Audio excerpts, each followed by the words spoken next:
A brand new Porsche GT1 is going to be revealed this week at the Monterey Car Week Festival in California. And if you're not sure why that's a big deal, this is why. And we're underway, and Porsche jumps out in front. In fact, it is the GT1s that are out in front, headed toward the right-hander, taking them out onto the back part of the course. But the Porsche GT1s continue to lead here at Le Mans. Despite only being manufactured for 3 years, the Porsche GT1 is one of the most storied cars ever made, and you only need to know a little bit about it to understand Porsche, why. Ferrari, Porsche. In its debut race season in 1996, the Porsche GT1 managed to win the very first race it ever competed in, and went on to win the GT1 class at Le Mans, coming in second overall, just one lap behind the TWR Porsche prototype. Fourth edition of the Le Mans 24 Hours. The Yerst Porsche, Davy Jones, Manuel Reuter, and Alexander Wurz. The two Works Porsches finished second and third, and of course their team very, very happy. Between 1996 and 1998, the GT1 managed to win 47 races, most notably scoring a 1-2 victory at Le Mans in 1998. Welcome to Le Mans, the world's greatest endurance race, France's round-the-clock classic, which in its 66th running had attracted one of the best entries for very many years. Cruised to a 1-2 finish ahead of the Japanese crewed Toyota that made it home in 9th.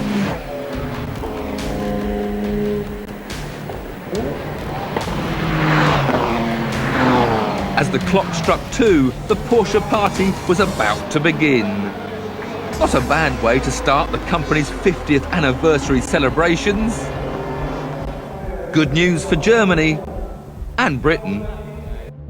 But despite the impressive racing history, what most people love about the GT1 is that Porsche actually homologated it for the street. Called the GT1 Strassen version, the street-legal GT1 received only minimum modifications from the race version. And even 25 years later, it remains the most extreme street-legal car Porsche has ever produced. But this isn't necessarily new news, as people have been reporting that Porsche is working on a new GT1 since 2021, and one automotive journalist may have been spot on in their reporting. If you're new to my channel, I publish original Porsche-focused content every Sunday, so if you're not subscribed yet, click below to subscribe, and be sure to click on the notifications bell so you can be notified about my latest videos. But there's not just one Porsche GT1 waiting to be revealed, there's actually two. The first GT1 to be publicly announced is being built by a company called RML, and they're calling it the P39. RML released these dark and slightly obscure images, but we can get past that by turning up the detail and brightness. Not much can be learned about the P39 directly from RML because when you go to their website, this is all you get. But CarBuzz reported that this is a kit which is compatible with any 911, but that's probably a misunderstanding, and during their conversation, RML most likely meant that the kit can be installed on any 992 generation 911, as the P39 looks to retain the 992's headlamps, roofline, windshield, windows, and side view mirrors, but everything else appears to be bespoke, and the overall design is a nice interpretation of the GT1, except for the front end, which is pretty clunky and doesn't quite flow with the rest of the car. I don't know what it is with car designers giving cars awkward looking front ends today, but it's a trend that needs to go away, because this would be an incredibly beautiful car with a more appropriate front fascia. When the P39 was first reported, there wasn't much of a response from the public, and the story died down quickly. But when this car appeared, the internet blew up. This photograph was taken by an employee at Los Angeles International Airport who shared it on social media last week, and people haven't stopped talking about it since. Because the car arrived in Los Angeles just before Monterey Car Week began, the assumption was that there was going to be a major reveal for it sometime at the event this week, and that's probably a pretty fair assumption. Now, on a side note to my subscribers and regular viewers, I'm getting married next week, so I'll be away from YouTube for 1 or 2 weeks. But this doesn't mean I don't love you, and this doesn't mean that I don't care about you. It just means that I have other business to attend to over the next couple weeks. Some people are saying this is a slightly different version of the RML P39, but when you compare the two, the cars have nothing in common, other than being modern interpretations of the Porsche GT1. The P39 is clearly based on the 992 911, but the mystery car at the airport does not appear to share any components with an existing 911, as the front fenders, front fascia, doors, rear fenders, rear fascia, and roof are all unique, as are the low-profile roofline, windshield, passenger windows, and rear quarter windows. The headlamps and marker lights also look to be unique. We can't see the back of the car, but I would guess there isn't much of a rear window there. The car is also incredibly wide, which we can see from the length of these door sills, and it's also incredibly low profile and has a very long wheelbase, which we can see when comparing the proportions of the car to the proportions of the man who appears to be doing some work to the headlamp. The car also appears to be missing side view mirrors, a front splitter, and one would expect a vehicle like this to have a huge rear wing. But all of these things could have been removed to help make transporting the car easier and will be reattached before the reveal, because all of those components stick out quite a bit and could be easily broken during transportation.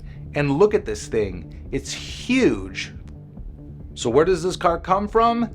That question has been bouncing around the internet non-stop for the past few days, and we've gotten quite a few answers.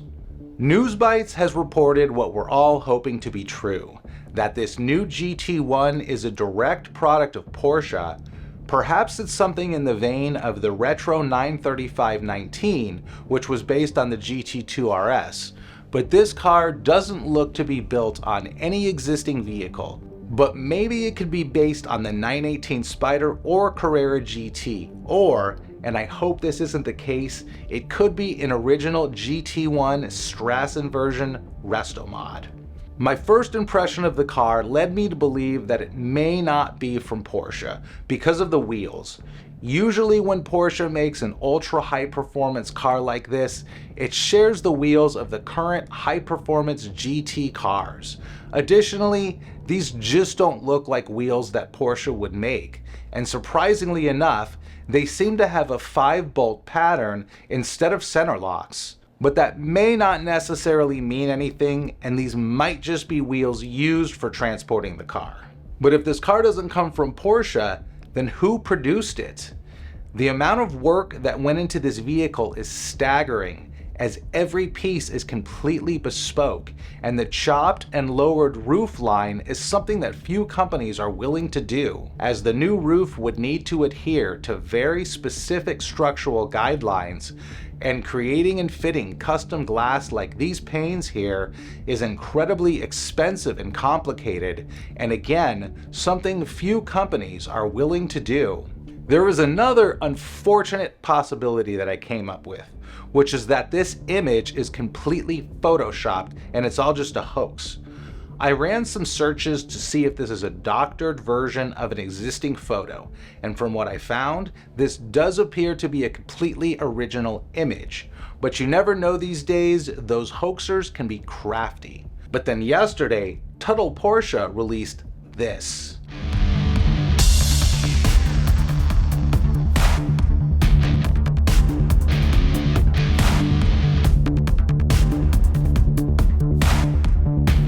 This video was accompanied by the line, "We love building cars that end with 1."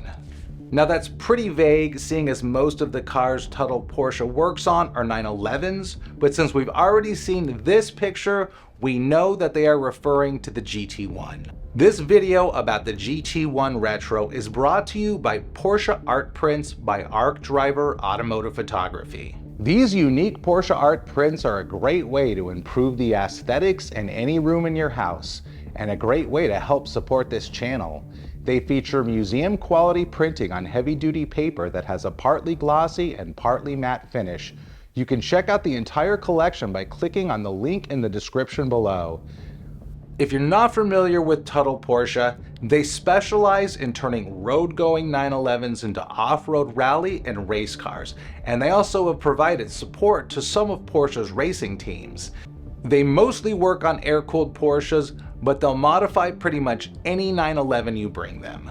Perhaps their best known car is the Singer Tuttle All-Terrain Competition Study.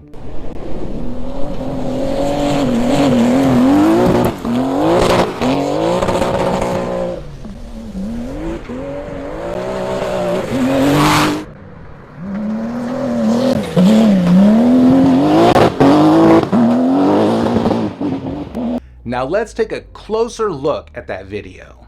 We start with a slow pan of the front wheel, which is fitted with a wheel fan. Then we see the front fender outlet and roof scoop. Now we've got a shot of the rear taillights and exhaust. And here we start with the outlet in the front fender, and then we tilt and pan to reveal the hood, windshield, and roof scoop.